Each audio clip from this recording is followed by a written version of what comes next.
তালের মরশুম চলছে এখন, তাই এই রকম একটা রেসিপি যদি না বানিয়ে খাও তাহলে তোমরা খুব খুব মিস করবে। এর স্বাদটা কিন্তু বলবার মতো নয়, তাই স্বাদটা বোঝার জন্য করে খেতে হবে। তো চলো ঝটপট শেয়ার করে ফেলি এটা কিভাবে বানাবে। এটা বানানোর জন্য প্রথমেই তোমাদের লাগবে একটা আস্ত তাল, সেটাকে ভালো করে ধুয়ে ছুলে কাতবার করে নিতে হবে। তারপর তোমরা চাল ভিজোতে দেবে। আমি এখানে 250 চাল ভিজোতে দিয়েছিলাম সকালে, আর সেটা বিকেলে গ্রাইন্ড করে নিয়েছি। তো আমি 250 চালের জন্য 1 বাটি ময়দা দিয়েছি। তোমরা চাইলে যে পরিমাণ চাল দেবে সেই পরিমাণ ময়দা দেবে। মানে আমি এখানে 250 চালে 1 বাটি ময়দা 1 বাটি চিনি ইউজ করেছি। তোমরা চাইলে 500 চালে 2 বাটি ময়দা 2 বাটি চিনি ইউজ করতে পারো। তারপর স্বাদ মতো তোমরা লবণ দেবে। আমি প্রথমেই বললাম চালের অনুপাতে 1 বাটি করে যাবে, ঠিক আছে? তো তোমরা লবণ দেবে। তারপরে আমি 1 বাটি নারকেল কোড়াও দিয়েছি। আর আমার স্মেলটাও ভালো লাগে মৌরির, এবং স্বাদটাও অপূর্ব হয় বলে আমি মৌরিটা দিয়েছি। তোমরা চাইলে অ্যাড করতে পারো, না চাইলে না অ্যাড করতে পারো। তারপর তোমাদের কাছে লিকুইড দুধ থাকলে সেটাকে ঘন করে জাল করে নিয়ে তোমরা দিতে পারো। আমার কাছে লিকুইড দুধ নেই, তাই আমি পাউডার দুধকে গরম জলে ভালো করে গুলে এভাবে ওই ব্যাটারটার মধ্যে দিয়ে দিয়েছি, ঠিক আছে? তারপরে কিন্তু আমি ওই বাটির 1.5 বাটি এই যে তালের কাত সেটাকে দিয়েছিলাম।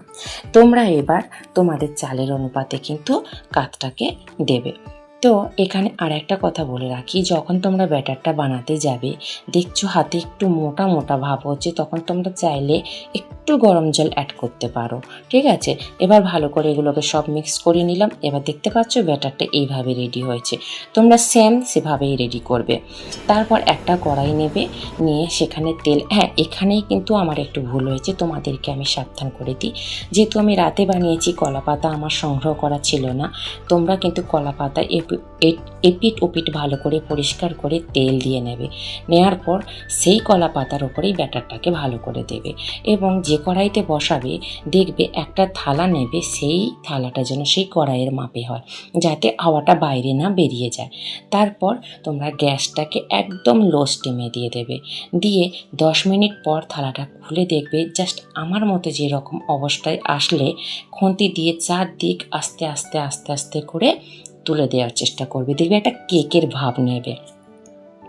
তারপর এক পর্যায়ে তোমরা কিন্তু যখন কলা পাতা থাকবে তখন তো খুবই সুবিধাই হবে, ধরে একটা থালাতে উল্টে দিয়ে আবার উল্টো পিঠে কিন্তু কড়াইতে দিয়ে 5 মিনিট মতো রাখবে। তারপর দেখো আমার কিন্তু অলরেডি রেডি হয়ে গেছে। তোমরা কি করে বুঝতে পারবে? যদি তোমাদের কেক তৈরি করার স্টিক থাকে তাহলে তোমরা দিতে পারো, নাহলে এরকম দাঁত খেঁচুনি দিয়ে তোমরা কিন্তু দেখে